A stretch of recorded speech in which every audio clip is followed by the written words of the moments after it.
ఏబెచ్చిమిల్ road పొట్లమ్మ గట్టు మా area. కానీ మాకు ఇబ్బంది ఏంటంటే నీళ్ళు ప్రాబ్లం. అస్సలకి నీళ్లు ఇప్పుడు కాదు 20 సంవత్సరాల కాడి నుంచి కూడా నీళ్ళు ప్రాబ్లం మాకు. నీళ్ళు ఎందుకమ్మా, సారా ఉంది కదా. ఏందంటే సారా ఉండేది, ప్రతి ఒక్కరు ఓట్లు కానీ వస్తారు, ఇదిగో పంపు ఇంటింటికి వేస్తాం అంటున్నారు. ఏమి అన్నా ఇంతమంది ఉన్నారే, లిక్కర్ షాపులు ఎలా ఉన్నాయి? లిక్కర్ షాప్ లో కనీసం డిజిటల్ పేమెంటే లేదట కదా, ఓన్లీ క్యాష్. ఎందుకని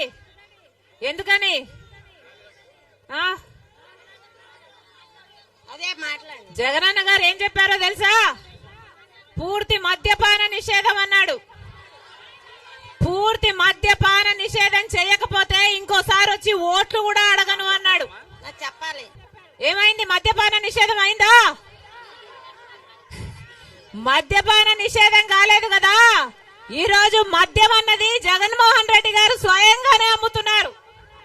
ప్రభుత్వం అమ్మిందే కొనాలట కదా, వేరే బ్రాండ్లేమీ లేవట. బూమ్ బూమ్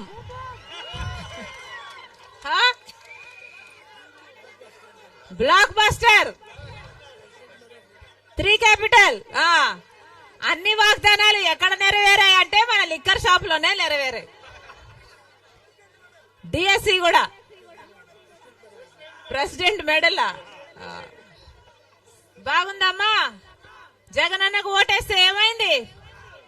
ఈరోజు ఆ కల్తీ మందు తాగి మన రాష్ట్రంలో 25% ఎక్కువ గుండెలు లివర్ చెడిపోయి చచ్చిపోతున్న వాళ్ళు మన రాష్ట్రంలో 25% ఎక్కువ. అన్నా ఆలోచించండి. ఉట్టి క్యాషే అంట, డిజిటల్ పేమెంట్స్ లేవు. ఉట్టి క్యాష్ అంటే అసలు ట్యాక్సులు ఎక్కడ పోతున్నాయో, స్టేట్ ట్యాక్స్ ఏంటో, సెంట్రల్ ట్యాక్స్ ఏంటో ఎవరికి అత్తాపత్తా లేదు. ఎంత మద్యం అమ్ముతున్నాము, ఎంత మద్యం ట్యాక్సులుగా పోతుందో ఏదీ లేదు. మొత్తం అంతా లిక్కర్ మాఫియాగా తయారైంది. ఏమో ఆలోచించండి. మళ్ళీ ఈ ప్రభుత్వం కావాలో లేదో ఆలోచించండి అమ్మా. మాకు మటుకు మేము నైట్ 9ంటికి వదులుతారు నీళ్లు.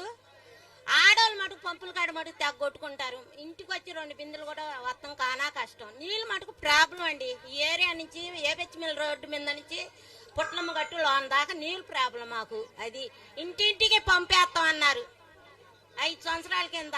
ఎవరు చంద్రబాబు గెలిచిన కాడి నుంచి ఇంటింటికి పంపు అన్నారు. ప్రతి ఇంటికి కూడా మాకు పంపులు లేవు. ప్రతి ఊళ్ళో చూడండి, ప్రతి ఇంటికి పంపులు. ఈ ఏరియాలో ఎందుకనే పంపులు లేకుండా ఉంటారు. మరి ఎందుకనో ఏంటో మాకు తెలియదండి. మాకు మటుకు ముఖ్యంగా మాకు నీళ్ళు ప్రాబ్లం ఈ ఏరియాలో. అదే అండి మా చిన్న. కూర్చో నువ్వు మాట్లాడు.